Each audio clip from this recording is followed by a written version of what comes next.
Maraming lalaki ang nagkakamali sa paniniwalang ang pagiging laging available, pagiging sobrang sweet, at pagpapakita ng sobrang interest ay siguradong makakakuha ng atensyon ng babae. Akala nila, kapag pinakita mo na handa kang gawin ang lahat para sa kanya, ay maa-appreciate niya iyon at mahuhulog siya sa'yo. Pero sa realidad, kadalasan kabaligtaran ang epekto. Ang lalaking masyadong umaasa, nagpapakita ng sobrang eagerness, at laging naghahanap ng sagot o pansin mula sa babae, ay kadalasang nawawalan ng appeal. Bakit? Dahil ang babaeng tunay na confident sa sarili ay hindi na-a-attract sa isang lalaking desperado. Yung pinaka nakaka-turn on para sa kanya ay ang lalaking hindi umaasa, yung tipo ng lalaki na buo na ang pagkatao kahit wala pa siya sa buhay nito. Yung lalaki na may sariling mundo, may sariling direksyon, at hindi nagbabago ang mood based lang sa atensyon na binibigay sa kanya ng babae. Ako nga pala si Zymer, ang iyong master sa larangan ng paraan para hindi ka mamanipula ng babae. Pero bago ang lahat, shoutout sa mga loyal kong subscribers. Kayo ang inspirasyon ko sa paggawa ng mga ganitong content. Kaya na ngayon, simulan na natin. Bulat-latin natin kung ano ang pinakamatinding turn-on sa babae. Lalaki na hindi umaasa. Kapag nakakita ang babae ng ganitong klaseng lalaki, nag-iiba ang dynamics. Imbis na siya ang pinapaligaya, siya ang gustong mapalapit. Bakit? Kasi may power ang emotional independence. Ang lalaking hindi umaasa sa validation, sa reply, o sa approval ng babae, ay parang puzzle na gusto niyang buuin. May challenge, may mystery, at higit sa lahat, may dignity. Hindi ito tungkol sa pagiging cold, distant o rude. Hindi rin ito pagiging walang pakialam.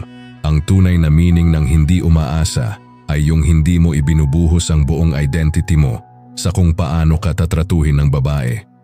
May control ka sa sarili mo. Kung hindi siya mag-reply, okay lang. Kung hindi siya interested, hindi mo ito tinitake personally. Bakit? Kasi alam mong ikaw ay may value with or without her. At doon nagsisimula ang totoong attraction. Ang mga babae, sa likod ng lahat ng emosyon at instincts nila, ay naa-attract sa lalaking secured sa sarili, hindi reactive, at hindi nangangailangan ng assurance para mapanatili ang composure niya. Ang lalaki na hindi umaasa ay lalaki na hindi madali. At ang hindi madaling makuha, yun ang masarap habulin. Kaya sa video na to, tatalakayin natin ang eksaktong dahilan kung bakit ang hindi pag-asa ay isang ultimate turn-on at papaano mo ito magagamit sa sarili mong diskarte. Ibabahagi ko ang mga psychological insights at actionable tips na pwede mong gamitin agad para ang babae mismo ang magpakita ng interest sa'yo. Hindi dahil kailangan ka niya, kundi dahil ikaw ang gusto niya. Huwag mong ipaglaban ang atensyon na hindi naman kusang ibinibigay. Isa sa mga pinaka-obvious pero madalas hindi naiintindihan ng mga lalaki ay ito: kapag hindi niya kusa binibigay ang oras o atensyon niya, huwag mong pilitin. Maraming lalaki ang sobrang eager na mapansin. Kaya kahit obvious na hindi interesado ang babae, pilit pa rin silang kumakapit. Nagme-message araw-araw, nagpaparamdam sa stories, nag-aalok ng tulong kahit hindi naman hinihingi. Tang masaklap, ginagawa nila ito sa pag-asang maa-appreciate sila balang araw. Pero sa mata ng babae, iba ang dating nito. Ang lalaking pilit kumukuha ng pansin ay nagmumukhang walang sariling mundo. Ang vibe niya ay, please pansinin mo ako kasi kailangan kita para makumpleto ako. At sa sandaling maramdaman ito ng babae, nawawala ang attraction kasi ang totoong masculine energy ay hindi namamalimos ng pansin. Ito ay pinapansin dahil may presence siya. Kapag hindi ka umaasa, hindi mo hinahabol ang babae para mapunan ng emosyonal mong kakulangan. May ginagawa kang sarili mong bagay, may purpose ka, at may direksyon kahit wala siya. Ironically, dun ka mas nagiging interesting sa mata ng babae. Kasi sa halip na ikaw ang nagpe-please, ikaw ang nagpo-project ng confidence at stability. Ang tanong niya ngayon ay, bakit hindi siya desperate gaya ng iba? At sa isip niya, may iba kang nakikitang value sa sarili mo na gusto rin niyang ma-discover. Hindi mo kailangang maging cold o bastos. Ang kailangan mo lang ay ma-realize ang worth mo at hindi mo kailangang ipagsiksikan ang sarili mo sa buhay ng isang tao na hindi naman interesado. Hindi mo kailangang maghabol sa isang babae na hindi binibigay ang parehong energy. Kapag hindi siya responsive, huwag mong ulitin. Kapag hindi siya nagbibigay ng effort, huwag mo siyang gantihan ng doble. Hindi mo responsibilidad ang dalhin ang buong interaction. Ang lalaking hindi umaasa ay hindi nangangahulugang wala siyang interest. Ang ibig lang sabihin ay, alam niyang hindi siya mawawala kung hindi siya ang piliin. Confident siya na kahit anong mangyari, buo pa rin siya. At ang ganitong klase ng kumpiyansa hindi maitatanggi ng babae yan. Kasi bihira ang ganyan. Kaya kung gusto mong maging pinaka-turn on sa mata ng babae, simulan mo sa mindset na, kung gusto mo akong kausapin, nandito lang ako pero hindi ako magmamakawa para lang marinig mo ako.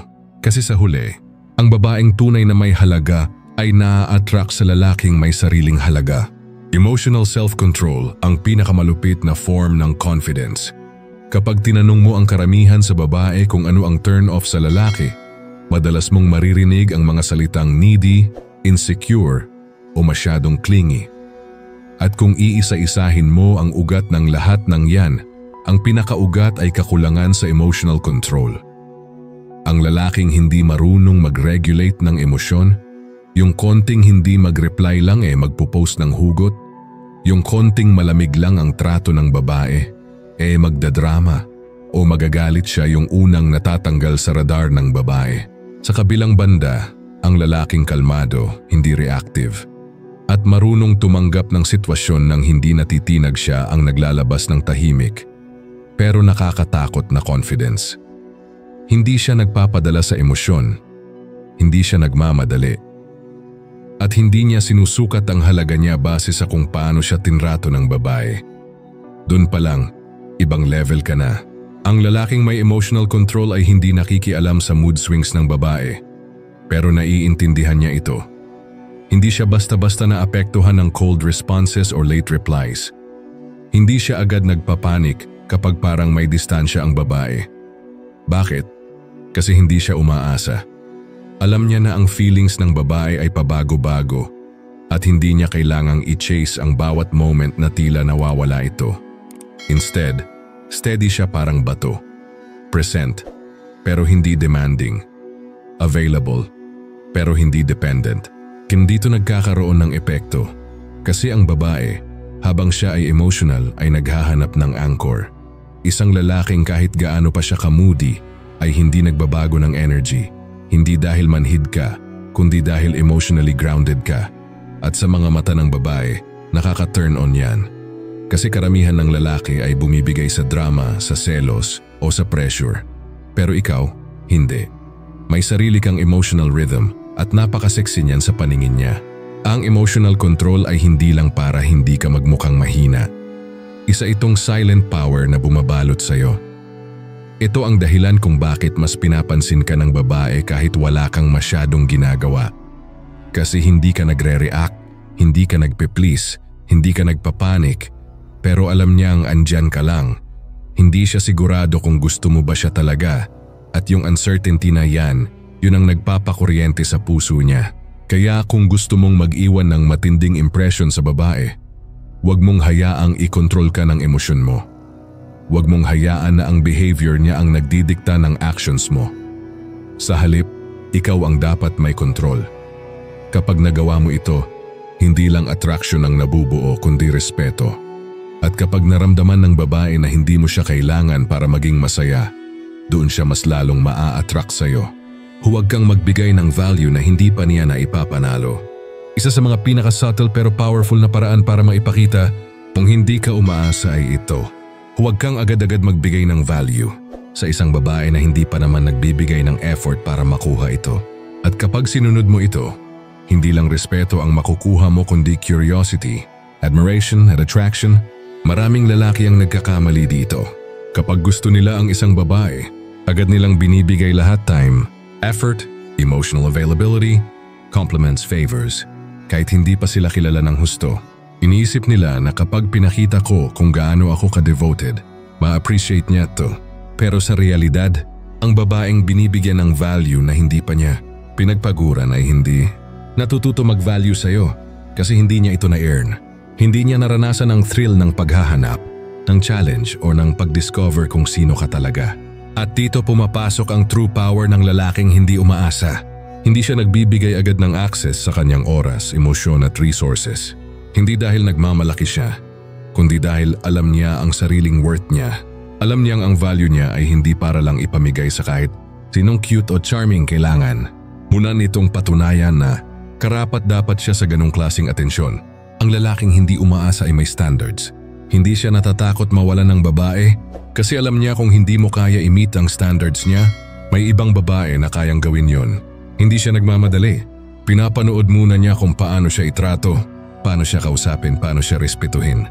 At base roon, dun lang siya naglalabas ng effort. Kasi sa mata niya, effort is earned, not given freely. At sa babae, yan ang isang matinding turn-on. Bakit? Kasi sanay siya sa mga lalaking agad-agad nagpaparamdam, nagpapakilala ng motibo, nagbibigay ng atensyon, kahit wala pa siyang ginagawa. Pero kapag nakasalubong niya ang isang lalaki na hindi sumusunod sa script na yon, isang lalaking kalmado, hindi nagmamadali at parang walang balak magbuhos ng emosyon, hanggat hindi siya karapat-dapat dun siya nabibigla. Kasi naramdaman niya, iba to, hindi ko siya makuha agad. Doon siya nagsisimulang mag-invest emotionally. Nag-iisip siya kung ano bang meron sa'yo. Nagiging curious siya sa lifestyle mo, sa priorities mo, sa dahilan kung bakit hindi mo siya hinahabol gaya ng iba. At habang tumataas ang effort niya, doon mo pwedeng simulan ibalik ang value. Paunti-unti, parang reward. Sa ganitong paraan, hindi ka lang nagiging attractive, nagiging rare ka. Kasi kakaunti lang ang mga lalaking may disiplina at kumpiyansa para pigilan ang sarili nilang magbigay ng value agad. At sa mundo ng instant gratification, ang lalaking may self-control ay nagiging highlight sa buhay ng babae. Ngayon malinaw na kung bakit ang lalaking hindi umaasa ang isa sa pinakamatinding turn-on para sa babae. Hindi ito tungkol sa pagiging snob o pa-hard to get, kundi tungkol sa pagiging buo bilang lalaki. Ang lalaking hindi naghahabol ng pansin, hindi umaasa ng validation, at hindi nagmamakaawa ng atensyon, siya ang lalaking nagbibigay ng rare energy na hindi makakalimutan ng babae. Tandaan mo, kapag hindi mo siya hinabol, mas mapapaisip siya sa'yo. Kapag hindi ka naging available agad, mas magiging valuable ka sa paningin niya. At kapag hindi ka emotionally reactive, mas gugustuhin niyang hanapin ang presence mo. Iyan ang epekto ng hindi pagiging umaasa, tahimik pero matindi. Kung gusto mong patuloy na matutunan ang mga psychological techniques at real-world strategies na makakatulong sa'yo para maging dominante, hindi needy at highly attractive, siguraduhin mong i-like mo ang video na ito, mag-subscribe ka sa channel at i-on mo ang notification bell para wala kang ma-miss na content. At kung may specific ka pang sitwasyon na gusto mong gawan natin ng diskarte, i-comment mo lang sa baba, babasahin ko yan. At baka yan pa ang next nating content. Ito ang Cerebral Hacks, kung saan hindi lang lakas ang puhunan, kundi utak at control. Kita-kits sa next video. Alagaan mo ang mindset mo dahil yan ang pinaka-deadly mong weapon.